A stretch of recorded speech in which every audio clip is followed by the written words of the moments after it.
Hello, I'm Mike Ryan. I'm the Chief Networking Officer at PIMS, and welcome to our second season of Minutes with Mike. Now in my 33rd year at PIMS, I've had the privilege of partnering with companies both large and small, supporting their PR and marketing through customized fulfillment and distribution that delivers measurable impact on their brand perception, boosts positive affinity, and fuels their overall brand performance. And throughout my career, I've had the chance to work alongside many talented folks. This is their story. On this show, we'll sit down with some of the world's top marketing and business thought leaders to learn more about their success, how they got there, how marketing helped them achieve their goals, what strategies they used, and what inspires them. Please join me on this journey as we learn from those who are changing the way we think about business. So sit back, enjoy. You're listening to Minutes with Mike. Hello, everybody. Welcome to Minutes with Mike. In today's episode, we welcome my dear old friend, Haley Schluter. Welcome, Haley. Hey, thanks for having me. Thank you for joining us. Haley and I met years ago, I think back in your Redken days, if I'm right.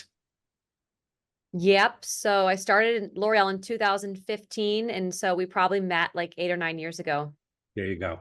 Haley's currently the head of consumer engagement at LVMH Perfumes and Cosmetics, as well as being a writer, blogger, and strategist. And we're going to talk about all that. So I wanted to dive right into it and talk a little bit about you and the journey that you have created for yourself. Tell me how you got started in this world. Where did you start? Where have you gone? Where are you headed? Tell me about that.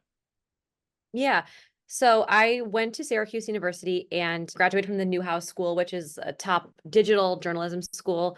When I was in school, which was 2011 to 2015, Syracuse Newhouse School was sort of trailblazing in that they were offering like social media courses, and one of the first colleges, one of the first formal education institutions to legitimize social media as a practice, kind of like a thought leading practice. So throughout my college years, I actually had like a social media internship and kind of broke away from some of what my peers were doing. And that's really what set me up to get the job at L'Oreal right out of school in a social media analyst role. And then from there, this was like 2015 to 2017. After a few years, in 2017, I became one of the L'Oreal Group's first ever dedicated influencer marketing managers, which was a really dynamic time to be in this space in the industry. It was just myself and another friend of mine and yours, Mike, Maddie, who was there alongside me as the only other one. But we were both dedicated for the first time to influencer marketing. And that was just a really dynamic place to be developing the influencer marketing playbooks, not just for L'Oreal, but across beauty, as L'Oreal was one of the trailblazers in the beauty industry, thinking about contracting and just sort of learning how to negotiate and facilitate influencer marketing at L'Oreal for 5 years, 9 months, so almost 6 years. And then I actually went over to a startup. So I had a very different experience, sort of like the opposite of my brand marketing experience. I went into a growth marketing role at Function of Beauty, where I was senior manager of influencer, global influencer. And it was really through a very like CAC and ROAS kind of bottom funnel role, where I was working with several agencies and facilitating influencer marketing placements for the purpose of converting new customers. So that was a really different experience than the brand marketing I had at L'Oreal. I did that for about a year, and I felt like the Three Little Bears, where the porridge was too hot and then it was too cold. It was too jarring for me to go from this very kind of full funnel or top funnel role at L'Oreal to something so impersonal, working only through agencies, not having direct communication with influencers, not having true onus over the projects, really being so CAC minded was just not the kind of program I wanted to work on. So I amicably left Function of Beauty and started my own consult. I had interest from clients, potential clients by way of being in the industry for, at that point, 7 years. So I started consulting and consulted for several beauty brands like Phyla Skincare, About Face, which is Halsey's beauty brand, a tequila company, a fashion company. And then I started consulting for Givenchy Beauty at LVMH. That's where I am now. So that was sort of like my quick synopsis of my journey. And here I head up consumer engagement, which is influencer, of course, but it's also paid media, paid search, and PR. So my role has really expanded. I have a team under me who facilitates influencer and media. And it's a really nice dual funnel. Finally, the porridge is the right temperature role where I get to drive very tangibly e-com and e-retail and track my attributed sales and have that satisfaction while also prioritizing things like interpersonal touch points, experiential marketing, and organic touch points with key influencers and tastemakers. There's got to be, I mean, on my end of things, we doing the customized sendouts, we obviously can see Mhm. a bold difference from how the larger companies do their outreach versus the smaller companies. But for the laymen that are watching this, maybe you can explain a little bit on sending out influencer packaging or connecting with these influencers, the paid versus unpaid, especially going from a huge conglomerate to a much smaller company. Talk a little bit about that. Tell me how that struggle or how that works on your end. Yeah. So again, like I said, when I was in one of my roles, I didn't have these organic touch points. And that was really dissatisfying to me because I think there's a lot of importance and relevance still, of course, in organic touch points with key influencers, which would include seeding, which is I know what PIMS facilitates and supports so many beauty brands in facilitation of, but also things like coffee meetings, one off, just like taking the time. Obviously, we're all very busy. I have a crazy packed calendar every day, but taking the time to go pack out a really personal box and write a letter to somebody that says, congratulations on number 2 to a big influencer who's pregnant and hope you enjoy this. That's the kind of thing that creates the sustainable groundswell of true, like foundational brand love amongst brands and consumers. Ultimately, I call influencers super consumers, but that's really important. So we have not seen brands really stop doing seedings and send outs. We kind of thought this was going to be something that after almost 10 years was going to dissolve, but that's how we get our products into the hands of tastemakers. And as long as you follow up that seeding with the right interpersonal touch point, it's the perfect science that I feel like is still best in class industry standard. And then that really is that's a great point because in my 30 years of doing this, from where it was to what it is right now, back then, because there was no such thing as influencers, it was all media based and driven with magazines, TV, radio, newspapers, that sort of thing, and everybody getting the same specific thing. There was no customization. So bringing that to this new Mhm. level of that we're sort of getting into and have been is really a certain differentiator on my end. Tell me about the KPIs, the key performance indicators or ROI on certain sendouts.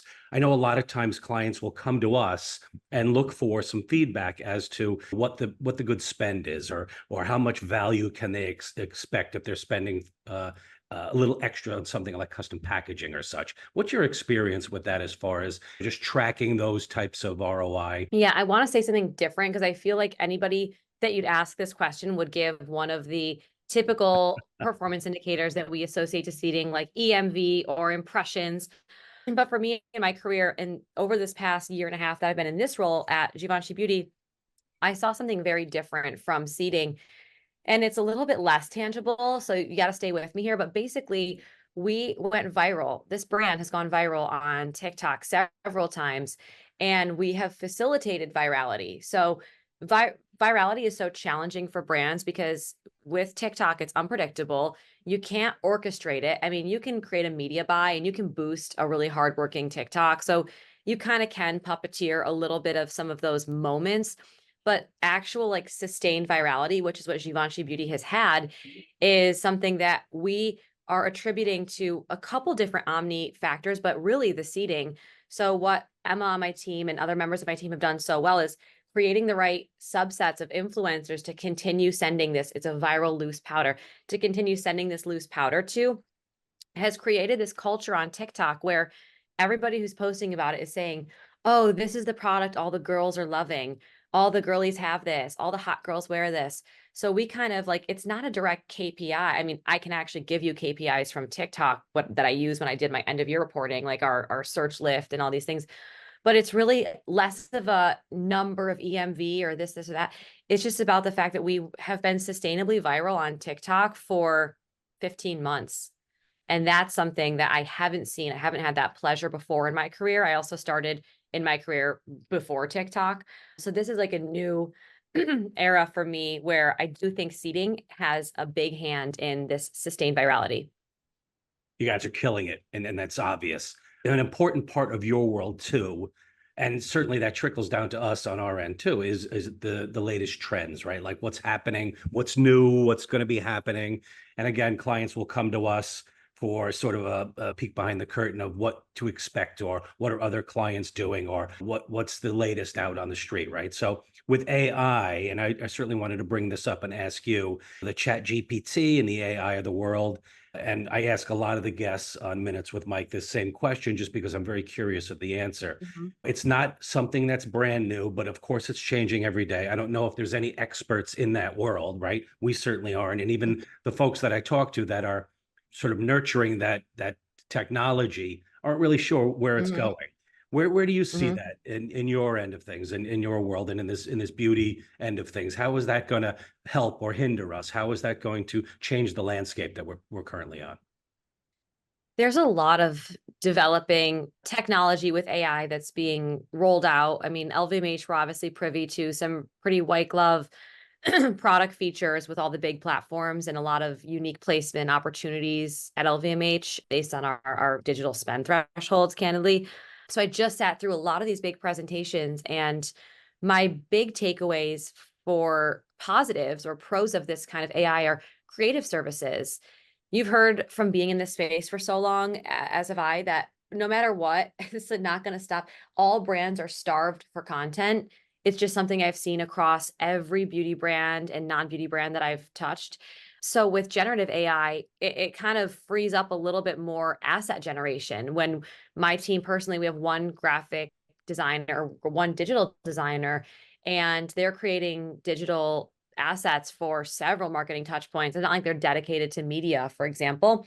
So having AI's capability to take a bunch of raw footages or fonts or brand logos and actually spit out a really nice brand aligned media asset to run on Meta or run on whatever is something that I think supports in a very positive way. I think the flip side of the coin is the AI is not as intuitive as any true human executing in a Right. marketing function. AI was facilitated by people and thus does have some of the same biases and has some of that same sort of like lack of intuition. And I think that can be harmful. Of course, any bias, whether it's generative or implicit from us as industry thought leaders, is really dangerous. So that's something that my brand and myself as program driver are mindful of and staying in compliance with. But I think as long as we are using AI to support our functions and not replace our functions, I think it can be really helpful.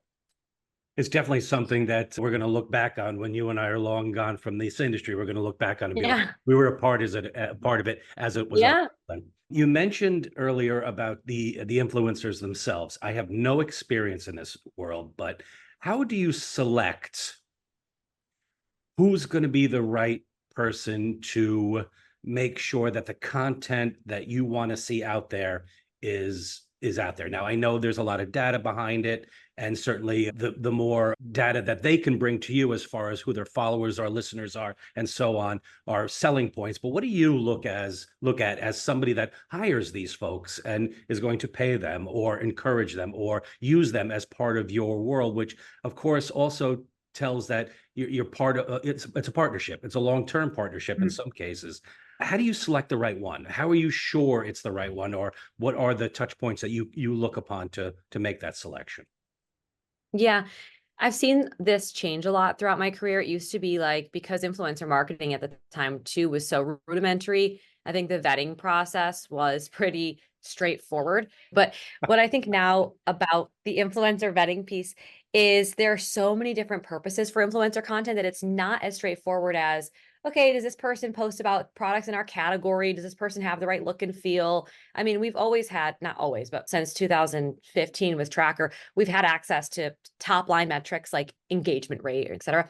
But now it's influencer marketing feeds every marketing touch point. So you have to think about, is this influencer just for earned media? Meaning we're not going to boost this content, or we don't need this content for part of our media buy. This is just for share of voice on their channel. And if that's the case, then you're going to look at engagement rates. You're going to look at their audience analytics. You're going to make sure their audience is qualified, AKA enough based in the US. Because I drive North America. I don't care if you have 60% of your audience based in Brazil, that doesn't matter as much to me.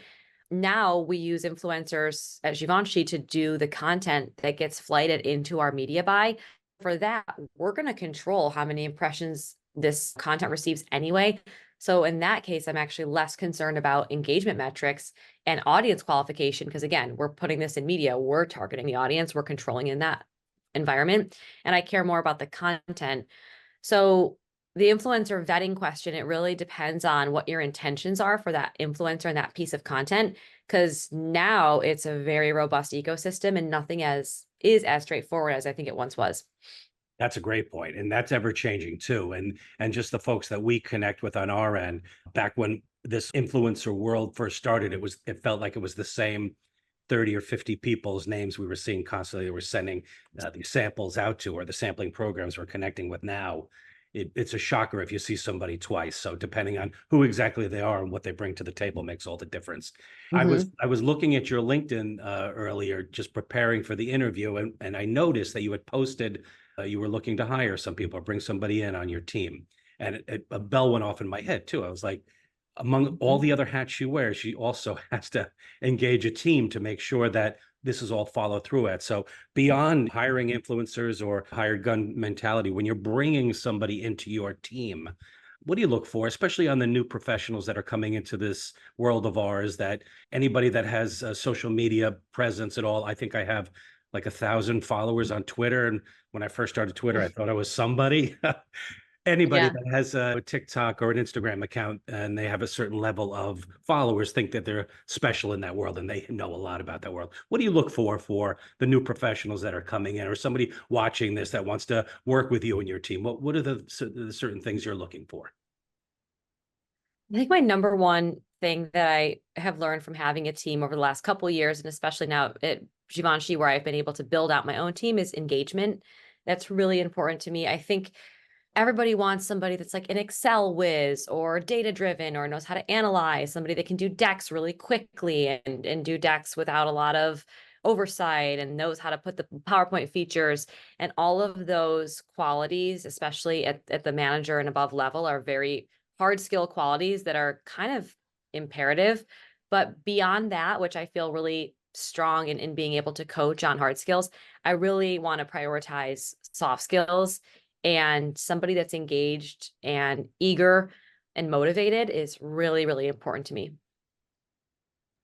If folks are still in existence, it wasn't too long ago that companies, and I used to watch podcasts or I would go to events, and there was always certain companies, maybe the old school ones or ones that weren't exactly hip to new happenings and technologies, but they weren't putting a lot of spend in influencer marketing. They were kind of doing the traditional means of advertising and other ways to get the word out.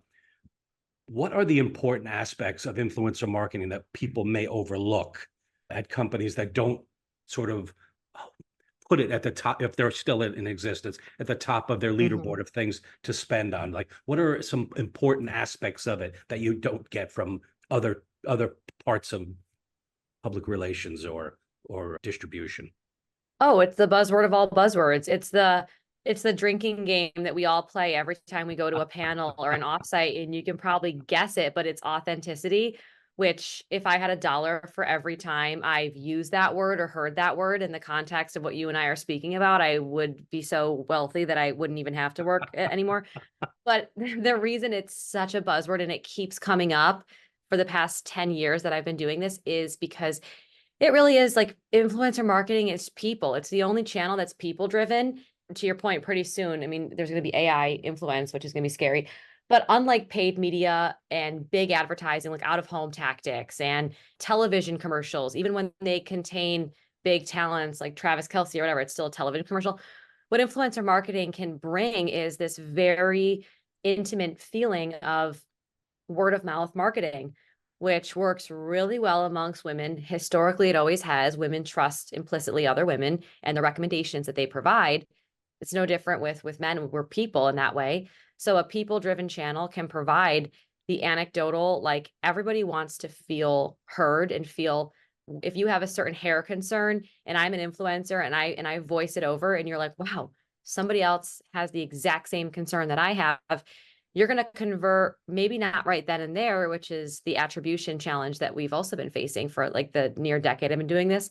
But you are going to take that into consideration and ultimately probably purchase something that you feel you can trust versus an advertisement that might have a visual indicator of your concern or might have a marketing slogan, but without that true long form anecdotal of somebody telling you about it for 30 seconds to 2 minutes.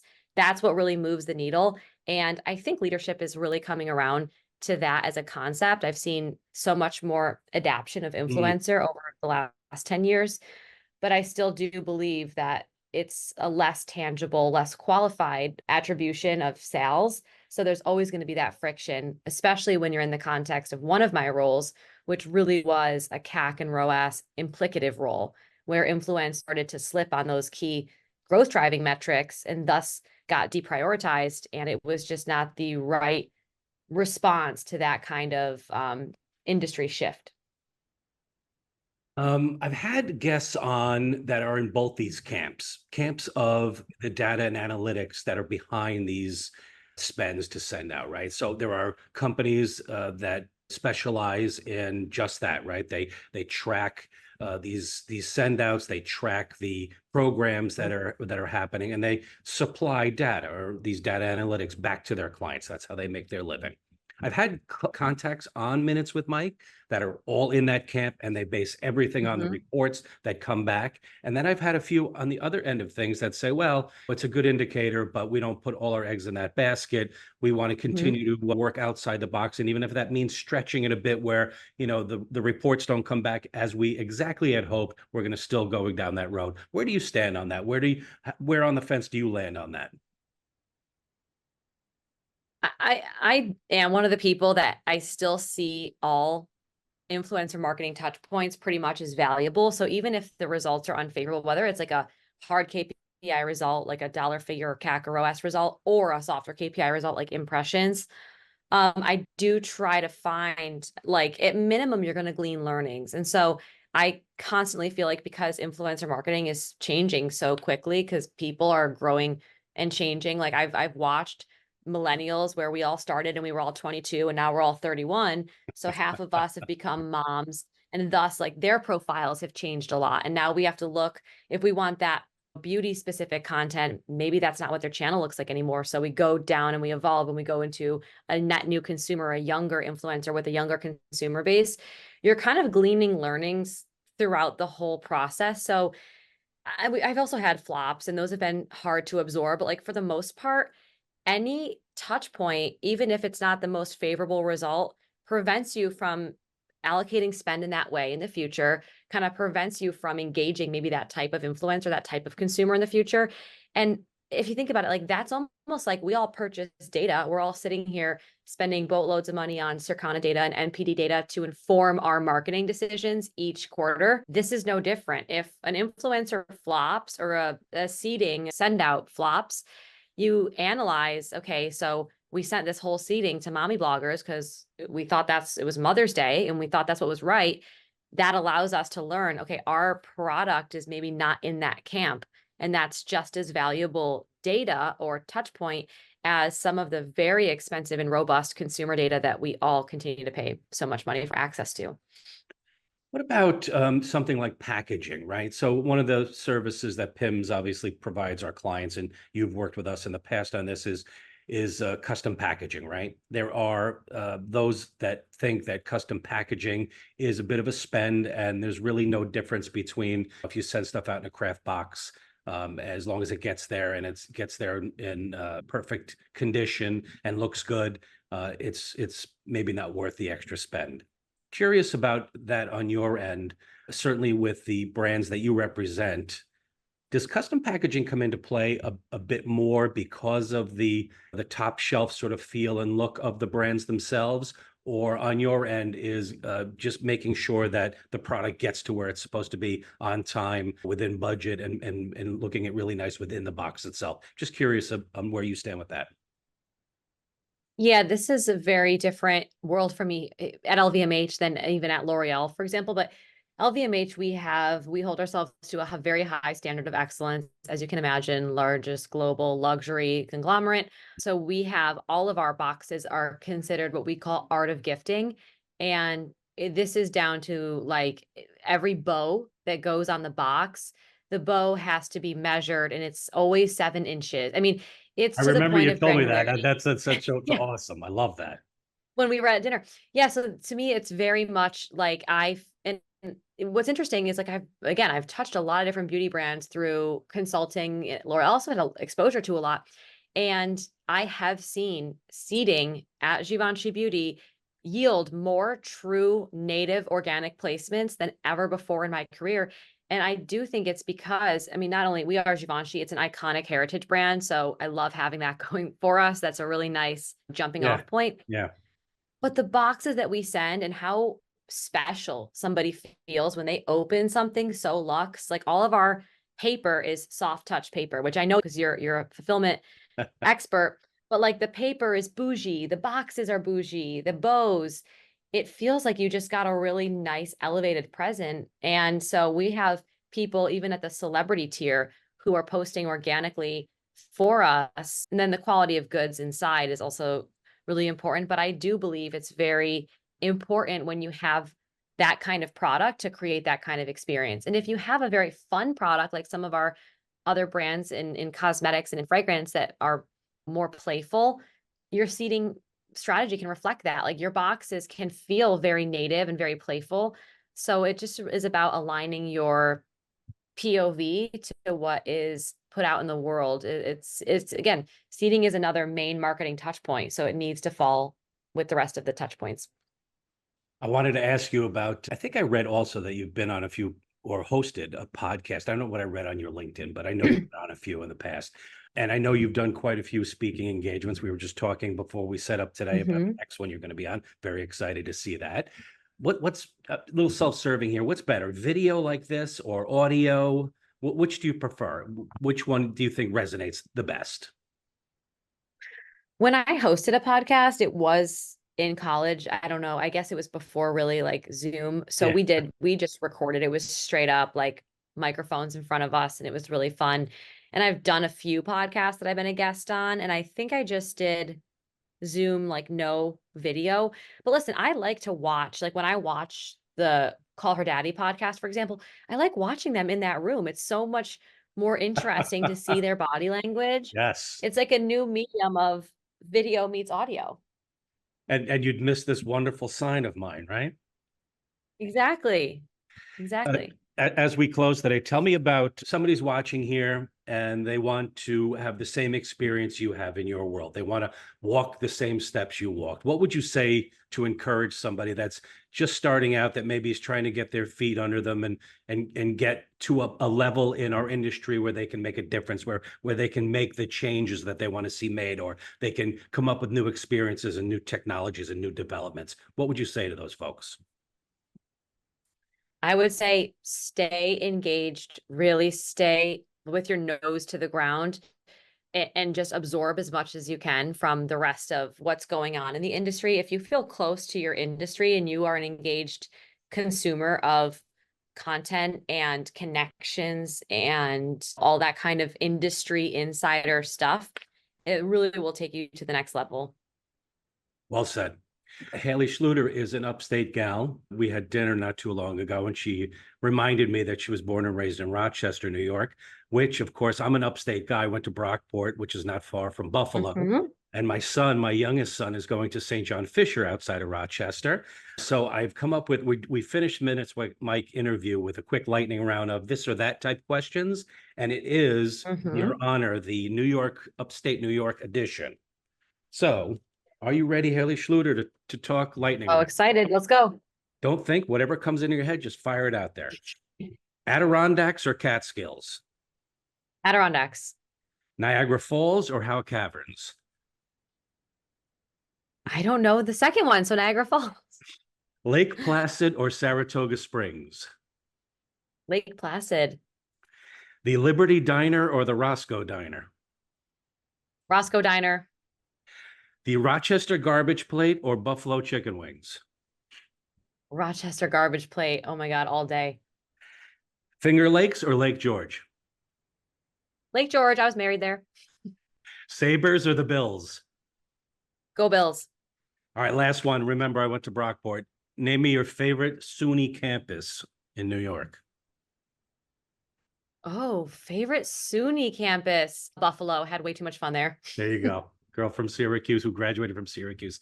Haley, thank you so much. We really appreciate your time. I'm looking forward to seeing you again soon. Haley Schluter, everybody, one of the best in the industry. She's going to be doing several speaking engagements, I'm sure, but definitely check her out. Thanks again.